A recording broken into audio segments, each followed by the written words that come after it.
Hello students, अलंकार भाग 2 के इस वीडियो में आप सभी का स्वागत है। अगर मेरे चैनल में पहली बार आए हो तो फटाफट सब्सक्राइब कर लो क्योंकि ये फ्री है। तो चले हम आज के इस टॉपिक पे पढ़े। पहले तो हम इसका थोड़ा पार्ट 1 में हम अलंकार के बारे में बता दिए, लेकिन थोड़ा सा यहाँ पे पुनरावृत्ति रिवीजन कर देते हैं। आभूषण का अर्थ अलंकार का अर्थ होता है आभूषण, गहना, सजावट, श्रृंगार। अलंकार का अर्थ हो गया भूषण, आभूषण, गहना, सजावट, श्रृंगार। जैसा वाक्य होगा वैसे उसी के अनुसार इसका अर्थ लिया जाएगा। तो जिस प्रकार आभूषण से नारी का लावण्य यानी उसकी ब्यूटी बढ़ जाती है, उसी प्रकार काव्य में अलंकार लगाने से, अलंकार से काव्य का सुंदरता बढ़ जाता है। अलंकार 3 प्रकार के होते हैं: शब्दालंकार, अर्थालंकार और उभयालंकार। शब्दालंकार शब्द जोड़ अलंकार बना है, यानी कि जिस काव्य में उसकी सुंदरता शब्द के माध्यम से की जाती है। शब्द अलंकार है तो शब्द है, शब्द से उसको अलंकृत करेंगे, सजाएंगे।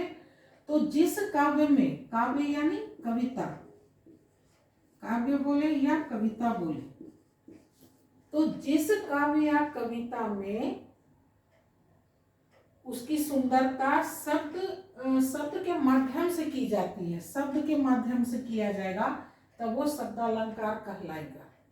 उसी प्रकार जिस काव्य की सुंदरता शब्द से न करके बल्कि उसके अर्थ से, क्योंकि अर्थालंकार है, अर्थ जोड़ अलंकार। तो जिस काव्य की सुंदरता शब्द से न करके बल्कि उसके अर्थ से की जाती है, उसे अर्थालंकार कहते हैं। उभयालंकार, उभय यानी दोनों, दोनों यहाँ किस सेंस में होगा? शब्द और अर्थ दोनों। तो जिस काव्य की सुंदरता शब्द और उसके अर्थ दोनों से की जाती है, उसे उभयालंकार कहते हैं। अब हम लोग शब्द अलंकार के बारे में पढ़ चुके हैं। आज हम लोग पढ़ेंगे अर्थालंकार के बारे में। अर्थालंकार का भी डेफिनेशन बता ही दिए कि जिस काव्य की सुंदरता शब्द से न करके बल्कि उसके अर्थ से की जाती है, उसे अर्थालंकार कहते हैं। अर्थालंकार 6 प्रकार का होता है। प्रकार कितने प्रकार का हो गया? 6। कौन कौन? उपमा अलंकार, रूपक अलंकार, उत्प्रेक्षालंकार, मानवीकरण अलंकार, अतिशयोक्ति,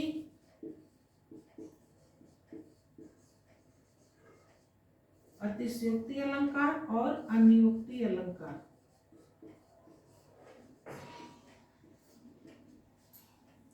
उपमा अलंकार, रूपक अलंकार, उत्प्रेक्षा अलंकार, मानवीकरण अलंकार, अतिशयोक्ति अलंकार, अन्योक्ति अलंकार।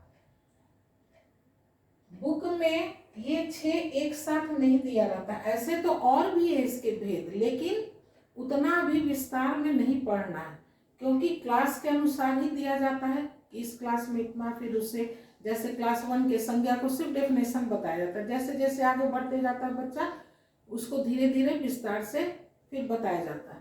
उसी प्रकार अलंकार में अभी इसके और भी भेद हैं, लेकिन अभी 9th और 10th CBSE का जो कोर्स है 9th 10th का, उसमें भी 5 ही दिया रहता है।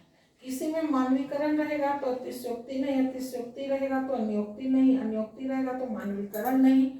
इस तरह से 5 या 4 या 5 दिया रहता है, लेकिन हम तुम लोग को यहाँ 6 बता दे रहे हैं, क्योंकि ज्ञान तो कभी नुकसान करता नहीं है, ज्ञान तो हमेशा फायदा ही दिलाता है, नुकसान तो होता नहीं है कभी ज्ञान से। तो आज हम लोग इन 6 की जानकारी ले लेंगे, जहाँ मानवीकरण रहेगा, अतिशयोक्ति पढ़ना होगा या अन्योक्ति पढ़ना रहेगा, हमको उसकी जानकारी पहले से ही रहेगी। तो एक एक करके सब हम लोग जानेंगे। तो सबसे पहले हम लोग उपमा अलंकार के बारे में जानेंगे कि उपमा अलंकार है क्या। पहला है उपमा अलंकार।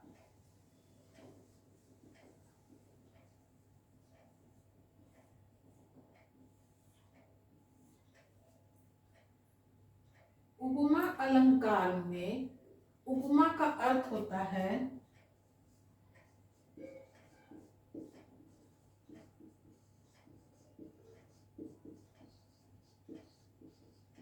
उपमा का अर्थ होता है तुलना।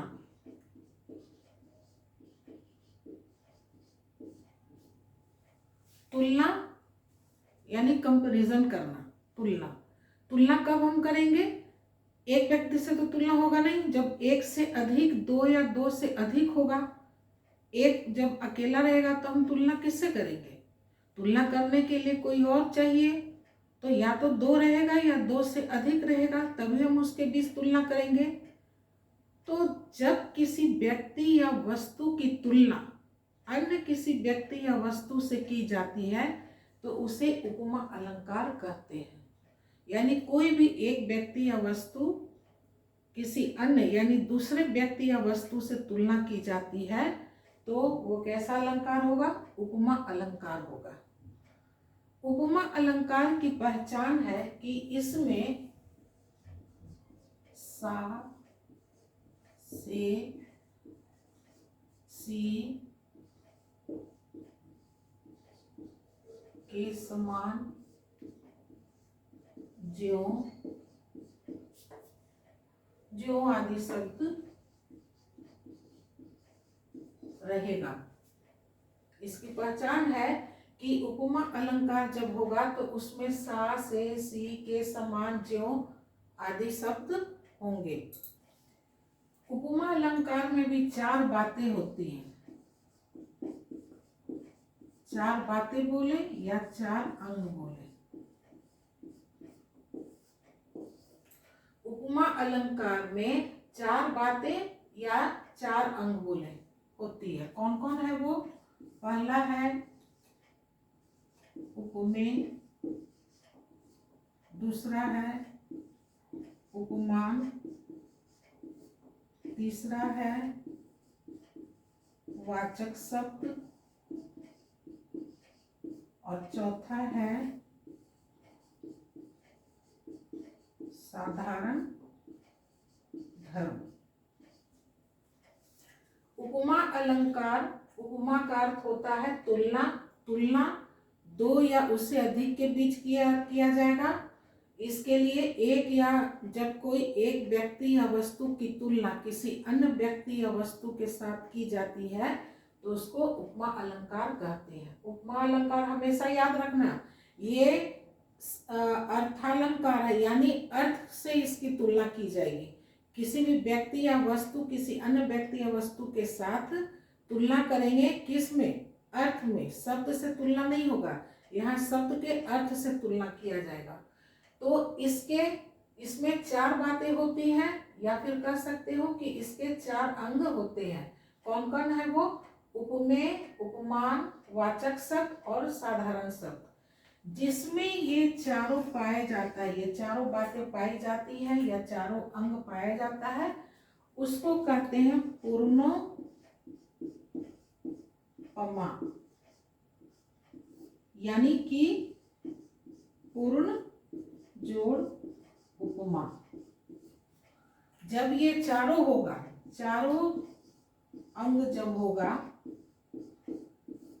तब ये पूर्णोपमा कहलाएगा। पूर्ण उपमा, पूर्ण हो गया, यानी इसमें चारों है, कंप्लीट है, पूर्ण है ये। लेकिन अगर किसी में तीन ही रहेगा, कोई एक गायब रहेगा, इसमें से वाचक शब्द गायब हो जाए, या साधारण धर्म गायब हो जाए, या उपमान या उपमेय गायब हो जाएगा। कहने का अर्थ जब तीन अंग होगा, एक का लोप हो जाएगा, लुप्त हो जाएगा। लुप्त होना यानी गायब हो जाना, गायब यानी उसमें उपस्थित नहीं है, वो चीज नहीं पाया जा रहा है। तो जब इन चारों में से किसी एक का लुप्त हो जाए, गायब हो जाए, तीन ही अंग रह जाए, तब उसको कहेंगे लुप्तोपमा। कैसे बनाएंगे? लुप्त जोड़ उपमा। लुप्त होना यानी गायब हो जाना, वहां नहीं रहना। तो उपमा का ये चार अंग है, जब चारों अंग उपस्थित रहेगा, पाया जाएगा, तब वो पूर्णोपमा कहलाएगा। और चार में से कोई एक तीन रहेगा, कोई तीन रहेगा, तब वो कहेगा लुप्तोपमा, यानी लुप्त जोड़ उपमा। लुप्त यानी गायब, उसमें से एक, चार में से एक गायब है।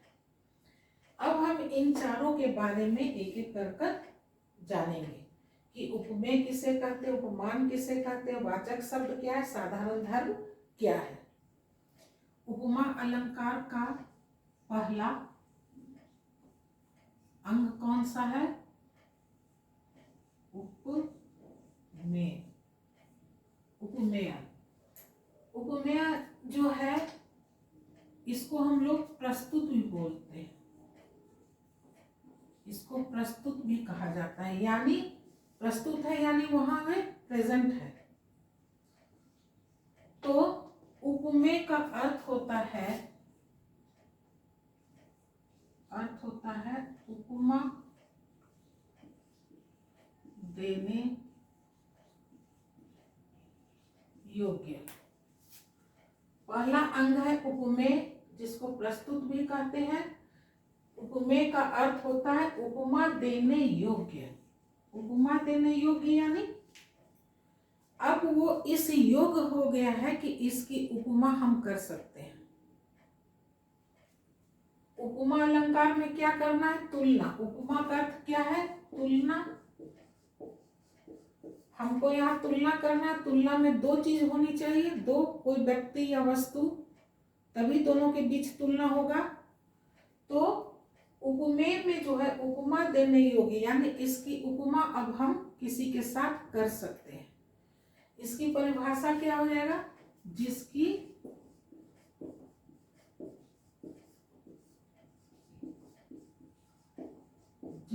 तुलना हो रही हो।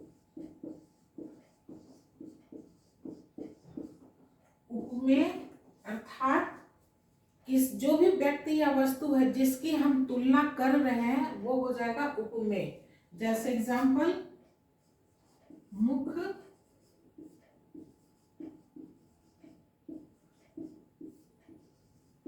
चंद्रमा के समान है। ये हो गया कि मुख चंद्रमा के समान है। उपमेय में क्या है कि जिस व्यक्ति या वस्तु की तुलना की जा रही है, जिस किसी व्यक्ति या तुलना जो भी है उसकी तुलना हो रही हो। तो यहाँ पे किसकी तुलना हो रही है? मुख चंद्रमा के समान है, मुख हो गया। तो ये जो मुख है ये क्या बन गया? उपमेय,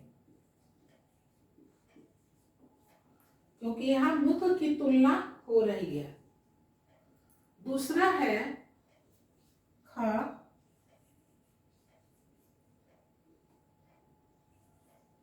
उपमान। उपमान में है कि जिस व्यक्ति या वस्तु से तुलना हो रही है,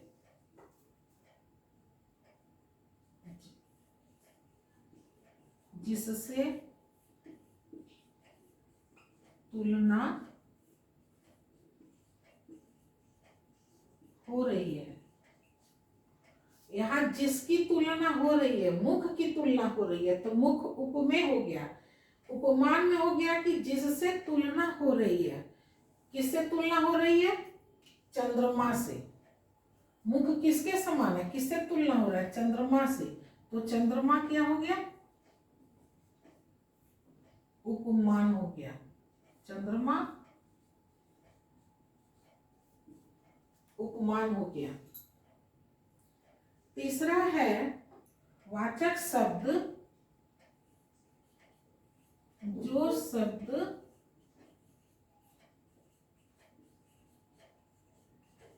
जो शब्द समानता बतलाते हो। कौन सा शब्द समानता बतला रहा है? के समान। के समान तो क्या हो गया? समान। समान शब्द क्या हो गया? वाचक शब्द, क्योंकि ये समानता बतला रहा है दोनों के बीच, मुख और चंद्रमा के बीच समानता बतला रहा है। घ हो गया, घ है साधारण धर्म।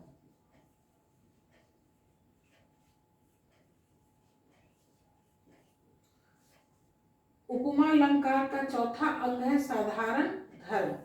साधारण धर्म में है कि कौन सा गुण से तुलना हो रहा है। तुलना तो कई गुण से हो सकता है, पढ़ाई में भी हो सकता है, लंबाई में भी हो सकता है। लंबा है, नाटा है, मोटा है, पढ़ाई में तेज है, बुद्धि में तेज है ना, सुंदरता में है, किसी भी गुण पे उसका तुलना हो सकता है। तो जिस गुण की तुलना हो रही है वो हो जाता है साधारण गुण। यहाँ पे मुख चंद्रमा के समान सुंदर है, कौन सा गुण है? सुंदर गुण। तो सुंदर हो गया, यहाँ सुंदर हो गया साधारण धर्म।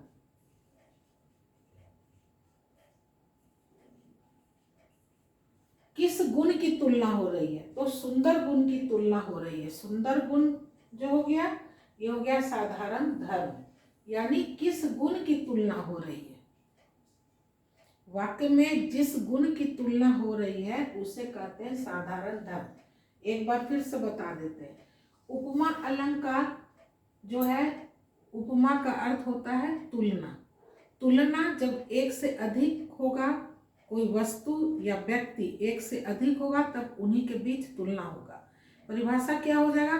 किसी भी व्यक्ति या वस्तु की तुलना किसी दूसरे व्यक्ति या वस्तु से की जाती है तो उसे उपमा अलंकार कहते हैं। उपमा अलंकार के 4 अंग होते हैं: उपमेय, उपमान, वाचक शब्द और साधारण धर्म।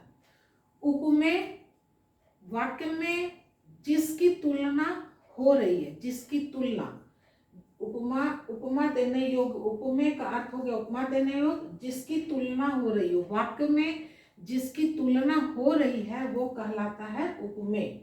उपमेय जैसे मुख चंद्रमा के समान सुंदर है, इसमें किसकी तुलना हो रही है? मुख की तुलना हो रही है, तो मुख हो गया उपमेय। दुखा है उपमान। उपमान है कि वाक्य में जिससे तुलना हो रही है। किससे तुलना हो रही है? चंद्रमा से। चंद्रमा हो गया उपमान। वाचक शब्द है कि जो शब्द समानता बतलाता है, समानता बतलाते हैं, यानी किससे उसका हो रहा है, क्या में समानता बतला रहा है। तो समान हो गया वाचक शब्द। और साधारण धर्म होगा कि किस गुण पर उसको की तुलना हो रही है, किस गुण पे, वो गुण बतलाना होगा। तो कौन सा गुण? यहाँ सुंदर गुण पे इसका तुलना हो रहा है, तो सुंदर क्या हो गया? साधारण धर्म। तो ये चारों जो अंग जिसमें पाए जाता है, जिस वाक्य में ये 4 अंग पाए जाते हैं उसको कहेंगे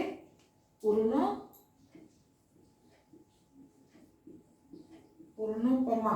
यानी चारों उपमा इसमें पूर्ण है, कंप्लीट है। इन चारों जो है अंग, इन चारों अंग में से अगर कोई एक अंग लुप्त हो जाता है, गायब हो जाता है, 3 ही अंग रहेगा, जब 3 अंग रहेगा तब उसको कहेंगे लुप्तोपमा। यानी एक अंग इसमें से लुप्त हो गया है, गायब हो गया। हम देखेंगे एग्जाम्पल दे करके कि कैसे लुप्त होता है। मुख चंद्रमा के समान सुंदर है, ये पूर्णोपमा है। क्योंकि इसमें उपमेय, उपमान, वाचक शब्द और साधारण धर्म चारों अंग इसमें उपस्थित है, प्रेजेंट है, इसलिए ये पूर्णोपमा हो गया। अब है लुप्तोपमा के उदाहरण। पहला देखो, मुख चंद्रमा के समान है। मुख चंद्रमा के समान है, मुख क्या हो गया, मुख हो गया उपमेय, चंद्रमा हो गया उपमान, समान हो गया वाचक शब्द, सुंदर जो साधारण धर्म, सुंदर यहाँ लुप्त है, तो क्या हो जाएगा ये लुप्तोपमा हो जाएगा ये अलंकार। दूसरा है कोटि कुलिस सम वचन तुम्हारा। कुलिस, कुलिस यानी कुलिस का अर्थ होता है वज्र, वज्र भी होता है और हीरा, सॉरी सोना नहीं, हीरा, लेकिन यहाँ हम क्या अर्थ लेंगे इसका, वज्र से। कोटि कुलिस समवचन तुम्हारा, यानी उपमेय किसकी तुलना हो रही है, वचन की तुलना हो रही है, तो उपमेय हो गया। किससे तुलना हो रही है, कुलिस से, यानी वज्र उपमान, इससे तुलना हो रही है। समवाचक शब्द हो गया और साधारण धर्म, ये यहाँ नहीं है। उपमेय, उपमान और वाचिक शब्द, साधारण धर्म कठोर लुप्त हो गया, यहाँ पे कठोर होना चाहिए था, कठोर, कठोर या मृदुल वचन तुम्हारा, लेकिन जब यहाँ वज्र कह रहे हैं तो कठोर ही होगा। कोटि कुलिस सम कठोर वचन तुम्हारा होता, तो यहाँ कठोर जो है ये लुप्त है, गायब है। तीसरा में देखें, तापस बाला गंगा निर्मल। उपमेय क्या हो गया, किसकी तुलना की जा रही है, गंगा की तुलना की जा रही है। किससे की जा रही है, तापस बाला से की जा रही है, ये उपमान हो गया, ये उपमेय हो गया। के समान, समान नहीं है, वाचक शब्द इसमें नहीं है। किसके गुण कौन सा है, किस गुण की तुलना की जा रही है, तो निर्मल, तो ये साधारण धर्म हो गया, गुण दे दिया, उपमान उपमेय दे दिया, गुण दे दिया, साधारण धर्म। किसके समान, समान वाचक शब्द नहीं है, वाचक शब्द समान लुप्त है। यहाँ गंगा समान निर्मल होना चाहिए था। चौथा है हीरे सा हृदय तुम्हारा। किसकी तुलना की जा रही, हृदय की तुलना की जा रही, उपमेय हो गया। किससे की जा रही, हीरे से की जा रही, हीरा उपमान हो गया, सावाचक शब्द हो गया। अब इसमें भी साधारण धर्म नहीं है, किस गुण की तुलना की जा रही है ये पता ही नहीं चला, किस गुण की, तो या तो यहाँ पे होता सुंदर अथवा कठोर हृदय, सुंदर हृदय तुम्हारा होता या कठोर हृदय तुम्हारा, तो सुंदर और कठोर यहाँ पे लुप्त है। तो ये जो चार एग्जाम्पल उदाहरण दिए हुए किसका है, लुप्तोपमा के उदाहरण है, जो किसके अंतर्गत आता है, उपमा अलंकार के अंतर्गत आता है। क्यों, क्योंकि इसके चार अंग होते हैं, चार अंग में से कोई भी एक अंग जब नहीं रहेगा तब वो लुप्तोपमा कहलाएगा, और जब चारों अंग रहेगा उसमें वर्तमान रहेगा, उपस्थित रहेगा, तो वो कहलाएगा पूर्णोपमा, उपमा अलंकार। दूसरा है रूपक अलंकार। रूपक का अर्थ होता है एकता। इस अलंकार का पहचान है कि डैश लगा रहेगा, उपमेय, जो दो वस्तु रहेगा या व्यक्ति जो भी रहेगा, दो चीज, उपमान और उपमेय, उपमेय और उपमान, ये जो दोनों रहेगा, दोनों के बीच में ये डैश लगा रहेगा, ये इसकी पहचान है। तो यहाँ जो है उपमान और उपमेय के बीच समानता को खत्म कर दिया गया है, उस दोनों को खत्म करके एक रूपता ले आया गया, दोनों को एक मान लिया गया। जैसे देखो पहला उदाहरण है, चरण सरोज पखारन लगा, यानी यहाँ जो कमल का फूल जो है, कमल, ये उपमान है और चरण है उपमेय। चरण को कमल के समान माना जाता है, लेकिन यहाँ समानता को खत्म कर दिया है कि चरण जो है कमल के समान है, समानता को खत्म करके एक रूपता ला दिया गया, माने दोनों को एक मान लिया गया है। क्या है कि केवट जो है वो राम के कमल समान, कमल रूपी चरण को पखारन यानी धोने लगा। केवट राम के कमल रूपी चरण को धोने लगा। इसमें समानता नहीं ला जा रही कि कमल के समान चरण को धोने लगा, समानता को खत्म कर दिया गया है और एक रूपता ला गया, माने एक मान लिया गया। केवट राम कमल रूपी चरण को पखारन लगा यानी धोने लगा। दूसरा है प्रेम सलील से द्वेष का सारा मल धुल जाएगा। प्रेम सलील, सलील किसको कहते हैं, किसका पर्यायवाची है, पानी का, पानी जल, इसका पर्यायवाची है सलील। तो प्रेम रूपी माने जल जो है वो प्रेम के समान नहीं है, दोनों में एक रूपता ला दिया गया। क्या है, प्रेम रूपी पानी जो है उससे द्वेष का सारा जो द्वेष का सारा कारण जो था, गंदगी द्वेष का, वो सारा धुल गया। किससे धुल गया, प्रेम रूपी पानी से। प्रेम रूपी पानी से दोनों के, कोई द्वेष कब होगा, कभी दो व्यक्ति के बीच होगा द्वेष, तो वो जो द्वेष था वो प्रेम रूपी पानी से द्वेष का जो सारा बात जो था, वो सारा बात धुल गया, सारी करवाहट मिट गई उसकी। गह चरण कमल बंदो हरि राय, वही बात है, चरण कमल, सरोज यहाँ लिखा, यहाँ उसी का पर्यायवाची कमल लिखा हुआ है। घाय मैया मैं तो चंद्र खिलौना ले हूं। अब देखो चंद्र क्या है, उपमेय कौन सा है, खिलौना। खिलौना को चंद्र से तुलना नहीं किया गया कि चंद्र के समान है खिलौना, है ना। उपमान हो गया चंद्र, उपमेय हो गया खिलौना। दोनों की समानता को खत्म करते हुए एक मान लिया गया है। क्या कर रहा है, मैया मैं तो, बालक जो है वो अपनी माँ से, मैया से कह रहा है कि माँ मैं तो चंद्र खिलौना ले हूं, मैंने लूंगा। वो चंद्र को ही खिलौना समझ गया, खिलौना को चंद्रमा से नहीं तुलना किया गया कि इसके खिलौना जो है चंद्र के समान है और वो मांग रहा है खिलौना, खिलौना को मांग रहा है कि वो चंद्रमा के समान है इसलिए हमको वो खिलौना दे दो माँ। नहीं, समानता को खत्म करके चंद्र को ही खिलौना मान लिया। वो बालक जो है, वो चांद जो है, चंद्रमा, उसी को वो खिलौना मान लिया और वही खिलौना वो मांग रहा है कि माँ मुझे वो खिलौना दे दो। दोनों में समानता को खत्म करके एक रूपता ला दिया गया है कि बालक जो है अपनी माँ से कह रहा है कि मुझे वो चांद, चंद्रमा दे दो। उस चंद्रमा को ही वो खिलौना समझ रहा है और वो अपनी माँ से मांग रहा है। तीसरा है उत्प्रेक्षा अलंकार। उत्प्रेक्षा अलंकार में वाचक शब्द का प्रयोग होता है। किसका,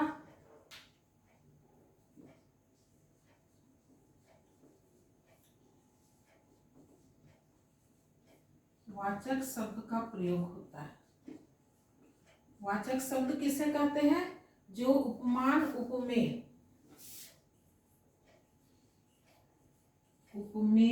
उपमेय को प्रस्तुत भी बोलते हैं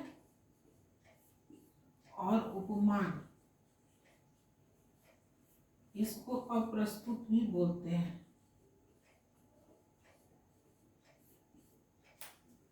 तो उपमान और उपमेय के बीच में जो शब्द समानता बतलाता है, समानता वाला जो शब्द होता है उसको वाचक शब्द कहते हैं।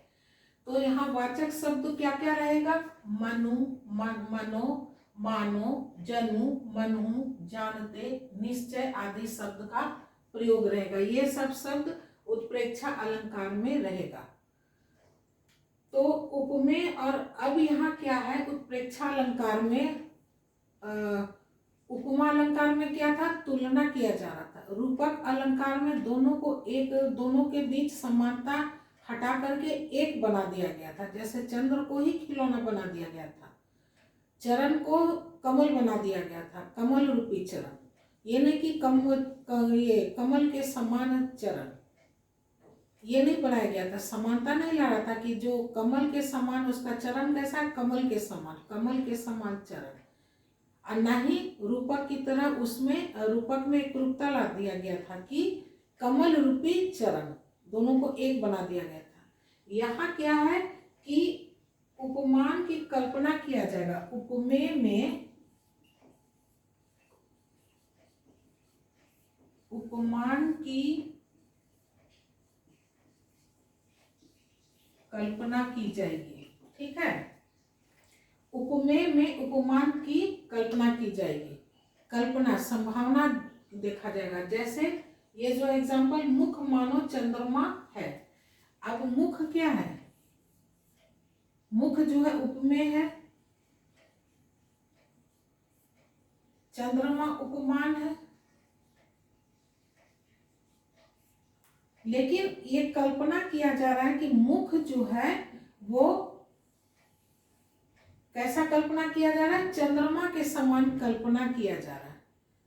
उपमान को कल्पना मान लिया गया है कि मुख मुख मानो चंद्रमा, यानी कल्पना कर रहा है कि वो मुख चंद्रमा है, न कि चंद्रमा के समान है, न चंद्रमा रूपी मुख माना गया है। रूपक अलंकार, उपमा अलंकार में क्या होता है कि मुख जो है वो चंद्रमा के समान है, समानता लाता है, तुलना किया जाता है, समानता लाया जाता है। रूपक अलंकार में क्या होता है? समानता हटा के एक रूपता ला दिया जाता है, एक बना दिया जाता है। तब क्या होता है? चंद्रमा रूपी मुख, है ना, चंद्रमा रूपी मुख उसका हो गया। लेकिन उत्प्रेक्षा अलंकार में कल्पना किया जा रहा है, मुख चंद्रमा का कल्पना किया जा रहा है कि मुख मानो चंद्रमा, मुख जो है वो कल्पना कर रहा है कि चंद्रमा है। तो उत्प्रेक्षा अलंकार में कल्पना किया जाता है, उपमेय में उपमान की कल्पना की जाती है। उपमान है ये, इसकी कल्पना की जा रही है कि मुख जो है वो चंद्रमा है। यहाँ क्या है? इसमें सोहत ओढ़े पीठ पट, श्याम सलोने गात, मनो नील मणि शैल पर, आतप पर ये प्रभात। इसका अर्थ क्या हुआ? पीत यानी पीला, पट कहते हैं वस्त्र को, पीला वस्त्र यानी पीतांबर। ये श्याम हो गए कृष्ण भगवान, कृष्ण को ही श्याम बोलते हैं। सलोने यानी सांवला, गात यानी शरीर, सोहत यानी अच्छा लगता है, अच्छा के सेंस में लगेगा। सोहत ओढ़े माने अच्छा लगता है, यानी श्याम के पीतांबर, श्याम के सांवले शरीर पर जो पीला वस्त्र ओढ़े हुए, श्याम के सांवले शरीर पर जो पीला वस्त्र पीतांबर जो ओढ़े हुए हैं वो सोहत यानी अच्छा लग रहा है। मनो यानी कल्पना कर रहा है, किससे कल्पना कर रहा है? नीलमणि शैल, शैल यानी पर्वत, नीलमणि जो पर्वत है उस पर आतप परियो प्रभात, सूर्य की सुबह सुबह की पीली किरणें। कह रहा है कि श्याम जो है, श्याम के सलोने शरीर यानी सांवले शरीर पर जो पीला वस्त्र है, वो जो ओढ़े हुए हैं पीला वस्त्र, वो ऐसा लग रहा है मानो नीलमणि पर्वत पर सुबह सुबह का, सवेरे का सूर्य की जो पीली किरणें हैं वो पड़ रही है। तो यहाँ कल्पना किया जा रहा है। इस तरह के अलंकार को कहते हैं उत्प्रेक्षा अलंकार, इसमें कल्पना किया जाएगा। शब्द कौन कौन रहेगा? मनु मानो, मनो मानो, जनु, मनहु, जानते, निश्चय आदि शब्द रहेंगे इसमें। याद रखो, उपमा अलंकार में तुलना किया रहेगा, समानता किया जाएगा कि उसके समान है, तुलना करेंगे। रूपक अलंकार में दोनों में समानता हटा के दोनों को एक बना दिया जाएगा, एक रूपता ले आएगा। और तीसरा जो है उत्प्रेक्षा अलंकार, इसमें क्या होगा? कल्पना किया जाएगा, उपमेय को उपमान से कल्पना किया जाएगा। इसमें कल्पना रहेगा। शब्द कौन कौन सा रहेगा? ये सब शब्द रहेगा, ये इसकी पहचान है। चौथा है अतिशयोक्ति अलंकार। अतिशयोक्ति का अर्थ होता है बढ़ा चढ़ाकर कहना। बढ़ा चढ़ाकर कहने को ही वाक्यांश में बताई हुई है कि जब बढ़ा चढ़ाकर कहा जाता है उसके लिए एक शब्द है अतिशयोक्ति। अतिशयोक्ति यानी बढ़ा चढ़ाकर कहना। तो यहाँ जो उपमेय है, उपमेय जो हो गया, जिसको कि प्रस्तुत भी बोलते हैं,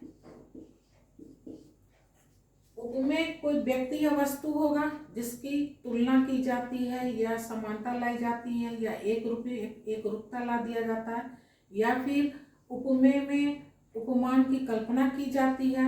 लेकिन चौथा जो अतिशयोक्ति है उसमें जो उपमेय है इसमें जो भी व्यक्ति या वस्तु जो भी उपमेय है उसको बढ़ा चढ़ाकर वर्णन किया रहेगा, बढ़ा चढ़ाकर वर्णन किया रहेगा, चाहे उपमेय में कोई व्यक्ति हो या फिर वस्तु हो, व्यक्ति या वस्तु।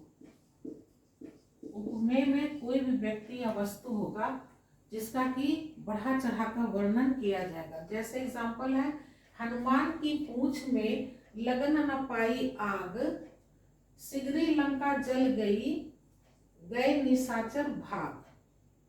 कहने का अर्थ है कि हनुमान जी जब लंका गए थे तो उनके पूंछ में अभी आग भी नहीं लग पाई थी, पूंछ में आग भी नहीं लगा था कि सिगरी लंका यानी सारी लंका जल गई और निशाचर यानी राक्षस भी भाग गए।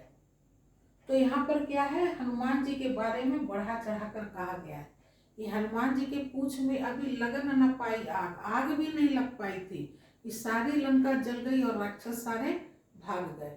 तो ये हो गया अतिशयोक्ति अलंकार। उपमेय में कौन है, हनुमान जी, हनुमान जी की पूंछ का वर्णन बढ़ा चढ़ाकर किया जाएगा हनुमान जी का।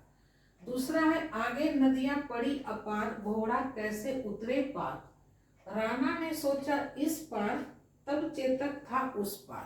कहने का अर्थ है कि जब राणा जी युद्ध करते करते जब भाग रहे थे तो एक नदी आ गया था और नदी की चौड़ाई इतनी बड़ी थी, इतनी चौड़ी थी कि उसको पार करना असंभव लग रहा था उनको। वो अभी सोच ही रहे थे कि इतनी चौड़ी है कैसे पार करेंगे, तब तक उनका घोड़ा जो चेतक था उस पार पहुंच गया। तो ये भी बढ़ा चढ़ाकर कहा जा रहा है, उतनी चौड़ी नदी को अभी इनके सोचते सोचते ही घोड़ा पार कर गया।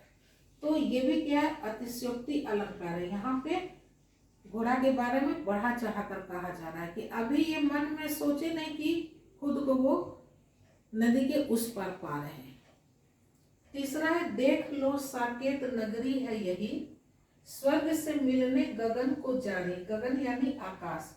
कह रहा है कि देखो ये साकेत नगरी है, उस नगरी में भवन जो है वो ऊंचा ऊंचा भवन है, लेकिन इतना ऊंचा नहीं है कि वो गगन को छू रही है और स्वर्ग से मिला दे रही है।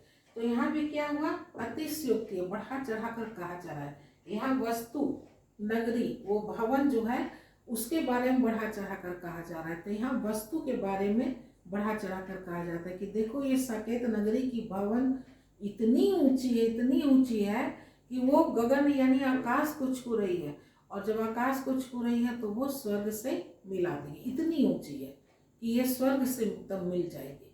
तो ये भी बढ़ा चढ़ाकर यहाँ पे वर्णन किया जा रहा है। इसको भी इस प्रकार के अलंकार को कहेंगे अतिशयोक्ति अलंकार। पांचवा है मानवीकरण अलंकार। मानवीकरण अलंकार में क्या है कि प्राकृतिक की चीजें, जिस काव्य में, जिस कविता में प्राकृतिक चीजें या जड़ वस्तु है, जड़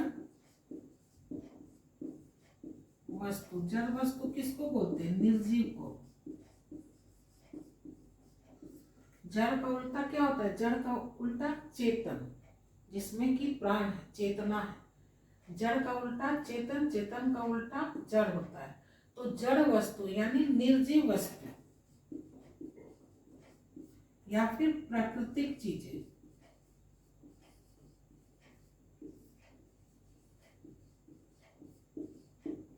जड़ वस्तु या निर्जीव वस्तु या प्राकृतिक चीजें की तुलना मानव से, मानव से, मानव क्या है, सजीव, सजीव प्राणी है। जब मानव से तुलना होता है तो उस प्रकार के अलंकार को मानवीकरण अलंकार कहते हैं। इसलिए इसका मानव से पना मानवीकरण, यानी मानव के एक्टिविटी जो भी क्रिया है, उसका हंसना, रोना, मुस्कुराना या उसकी सुंदरता, जिससे भी उसका तुलना किया जाए तो उसको कहेंगे मानवीकरण अलंकार। कोई जड़ वस्तु हो या निर्जीव वस्तु हो या प्राकृतिक चीजें हो, तीनों में से कोई भी कहो, उसकी तुलना अगर मानव से की जाती है यानी सजीव चीज से की जाती है तो वो कैसा अलंकार होगा? मानवीकरण अलंकार होगा। जैसे देखो यहाँ फूल हंसे कलियां मुस्कुराई। अब हंसने का क्रिया और मुस्कुराने का क्रिया कौन करता है? मानव। मानव में है ये गुण। तो और फूल क्या है? फूल और कलियां प्राकृतिक चीजें हैं, ये प्राकृतिक चीजें हैं। तो यहाँ प्राकृतिक चीजें की तुलना मानव के साथ किया जा रहा है। मानव हंसता है और मुस्कुराता है, तो इस प्रकार के काव्य में जो अलंकार होगा वो कहलाएगा मानवीकरण अलंकार। छठा है अन्योक्ति अलंकार। इस अलंकार में काव्य में उपमान जो है, उपमान के वर्णन के माध्यम से, उपमान यानी जिससे तुलना की जा रही है, उपमान जिससे तुलना की जा रही है, तो उपमान के वर्णन के माध्यम से उपमेय यानी जिसकी तुलना हो रही है, उपमेय का वर्णन हो, उसको अन्योक्ति अलंकार कहते हैं। या दूसरे शब्दों में कह सकते हैं कि सीधे सीधे रूप में कोई बात नहीं कहकर किसी अन्य माध्यम से कही जाती हो, उसे अन्योक्ति अलंकार कहते हैं। इसलिए ये चूंकि डायरेक्ट नहीं कोई बात बोला जा रहा है, इनडायरेक्टली किसी के थ्रू बोला जा रहा है, तो किसी अन्य के द्वारा जो कहा जा रहा है, इसलिए अन्य उक्ति यानी दूसरे माध्यम से उस बात को कहा जा रहा है। सीधे सीधे नहीं कह के उसको दूसरे माध्यम से वो बात कही जा रही है। जैसे यहाँ एग्जाम्पल में, नहीं प्राग नहीं विकास यही काल, अली कली ही सौ बंदियों आगे कौन हवाल। अली यानी भंवरा और कली, जो कली कहते हैं बंद फूल को, है ना। फूल जब बंद अवस्था में होता है तब वो कली होता है, और खिल जाता है तब वो फूल होता है। तो जो उपमान है, ये कली और भौरा क्या है? उपमान है। तो इसका वर्णन करते हुए उपमेय, उपमेय उपमेय का वर्णन हो रहा है। उपमेय में कौन है यहाँ?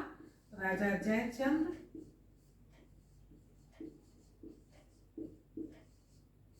और उनकी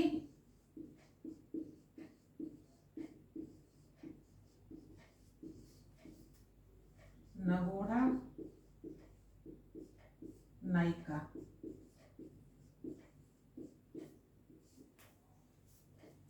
यानी कि उपमान जो है भंवरा और कली, उपमान जो है भंवरा और कली,